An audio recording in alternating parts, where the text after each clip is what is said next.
Hey guys, my name is Jasmine and I'm from Jasmine and the Littles, and today I just received my box from the Good and the Beautiful. But before we get into the video, don't forget to subscribe to this channel and turn on your notification bell so you don't miss when I upload new videos. So at the time of filming this, the Good and the Beautiful were having their annual March sale, which is honestly the best time to try to stock up on some of their products, and I went ahead and picked up the rest of their big book of science stories. Now, if you're new to The Good and the Beautiful, they are a Christian-based curriculum company. I personally use them for language arts, but I've also really been enjoying their Science for Little Hearts and Hands series, specifically the Big Book of Science Stories. Now, typically with these, you have the main science story book, which is the big book, and then they have an accompanying parent guide, basically the teacher's guide, but for homeschool, so you are the teacher. For this haul, I did not purchase the parent guide for every book. I only have it for one, and I'll show you that in just a bit, and I will explain why. Now, these books are designed for grades K through 3, and my daughter is currently kindergarten going into the first grade. And one thing I really love about these is that they are written in a story format, not just straight facts. They also have beautiful illustrations, lots of color, and really engaging visuals. Now, I will say, you're not really going to find real life photos in these. Everything is illustrated, but personally, that doesn't bother me because after we read, I either usually pair it with a quick YouTube video or a nonfiction book just to bring everything to life just a little bit more. So what I'm going to do now is a really quick flip through of each one of these books just to give you a feel for what each one has. So I'm going to first start off with Fields and Flowers. There are a ton of stories in here, and each one gives a really good, solid foundation. Now, one thing that I noticed with this specific book is this one doesn't really include the fun facts at the end of the stories like the others do. From what I understand, this might have been one of the earlier books in the series. I'm almost certain of it.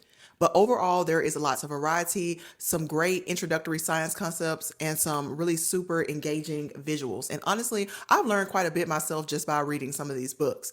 This book includes some science stories about trees and plants, butterflies, ants, mosquitoes, lizards and frogs, and a variety of other topics as well. This one has about 15 different stories, and just like I said, it's likely one of the earlier books that they came out with.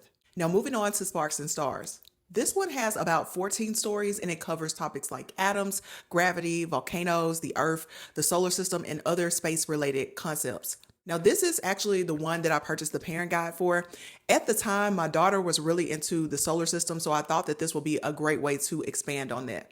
Now, I will say the parent guide is a lot more in depth. Just imagine experiments, more facts, and more detailed explanations. It really goes deeper into what's in the main book and adds a lot more to the learning experience. Now, before I flip through the rest of the books, I'm just going to be honest with you. When I bought this, my daughter was just starting kindergarten, and some of this went way over her head. Even though it says K through 3, and some of the books even say that they start at preschool, some of the topics can be a little advanced, or shall I say some of the stories. Now, I will say after using these books for about a year, she's starting to pick up more on them. But if something feels too advanced, just skip it and come back to it later. Because at the end of the day, these are just stories, and you can always reread them when your child is ready. Now, the next one is Bones and Stones. This one is one of the newer ones that I purchased, so I'm just now getting into it. This one has about 14 stories and it covers things like when the earth shakes, rock collections, geography, dinosaurs, and museum type concepts. Now, my daughter isn't really super into dinosaurs right now, but I still wanted to introduce these concepts, especially since we've been doing a lot more museum visits and just things like that. Next up is Winds and Waves. This one really stood out to me because we've been taking beach trips and my daughter had so many questions like, why are there waves? How do seashells get there? And I just feel like this book answered a lot of those questions in a really engaging way. It covers weather and temperatures, oceans and marine life, hurricanes and storms, beaches and aquariums. And this one does include those fun facts at the end, which I really like. And the last book is Nest and Burrows, which I believe is the newest one. This one focuses on animal habitats, jungle and savanna animals, lake and tropical environments, and just a wide variety of animal life.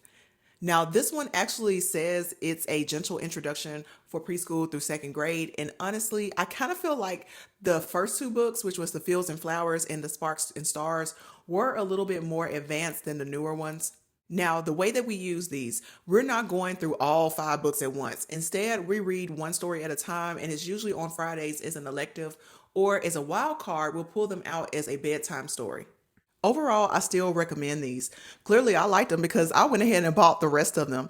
And as for the parent guides, I didn't feel like I needed them right now. Part of that is due to my budget, but also just the season that we're in. When my daughter was first starting kindergarten, in my mind, I thought that we were going to be doing a lot more experiments and hands-on science. But with her age at the time and me having a baby who is now a toddler, it's just not realistic for us. So at this point, it just hasn't been very conducive for me to actually add in those parent guides. But I do like that if I ever wanted to go deeper into it, we can always go back and purchase them later. And honestly, I feel like we're still touching on science in a really meaningful way through these stories. She's getting a lot more background knowledge, exposure to different concepts, and even learning facts that I just didn't know from reading these. So I feel like this is just a really great introductory way to introduce science concepts, building reading skills, and just bringing in something new and engaging. And overall, I've been highly pleased with these science stories.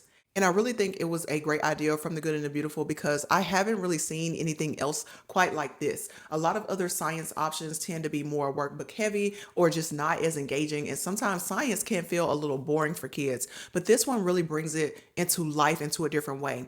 Also, you can purchase many of the Good and the Beautiful products as PDF downloads, which is a great option. And I personally didn't go that route for these because they are very color heavy, but it's definitely something to keep in mind. If you have any questions or if you've used some of these, let me know your thoughts in the comments. And don't forget to like, comment, and subscribe to this channel.